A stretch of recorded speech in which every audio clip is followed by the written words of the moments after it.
ჩვენ არ ვაპირებთ არც ერთი დანებებას. არც ერთი. დაასახელონ რომელ შეეკითხეს, რომელ ბალდელს საგან ეს ამის გაკეთება. არც გაურთრილები ვარ და არაფერ. ისე მიიტაცეს მაგი კანიონი და მე რო გავიგეთ გავაპროტესტეთ. ყველგან გავაპროტესტეთ და ყველგან ვაპროტესტეთ თუ რაც შეგვიძლია. 60 წელია ბალდაში რო ვცხოვრ. კორიდანაც მივდიოდით კანიონში და სული ხანი ვიყავით. რაც კარგია იქიდან გამახსენდება.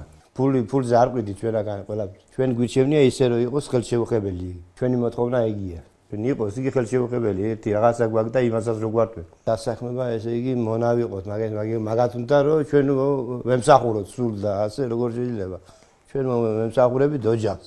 ბავშვები მეზდება, შვილიშვილები მეზდება, პაზარები და იმის გულზე ვარაგანე რაღაცა რო დავუტოვოთ მაგათ. ყველაფერს რო წაართვევენ ხალხს, რა ვიცი ახლა რაზე დარჩება, ბავშვების არ დარჩება. ყველა გავა იგი და დაიცლება სოფელი, თუ ასე არ დარჩა ხელშეუხებელი. ჩვენ არ ვაპირებთ არც ერთი დანებებას. არც ერთი. არც ერთი არ ვაპირებთ. ბავშვების არ აპირებენ დანებებას, ბავშვები ჩვენ კი არა. მეტი არაფერს არ თხოვს, სოფელი თხოვს რომ გაუქმდეს ეს ხელშეკრულება. ეგი გვინდა ჩვენ მეტი არაფერი. არც ფული გვინდა მაგათი და არც არაფერი. თუ ძალადობით გააკეთეს მთელი სოფელი ადგება ჩემი აზრით. ყველა იქანე ვიქნებით. სასწრაფოდ უნდა გაუქმდეს ეს სასწრაფოდ.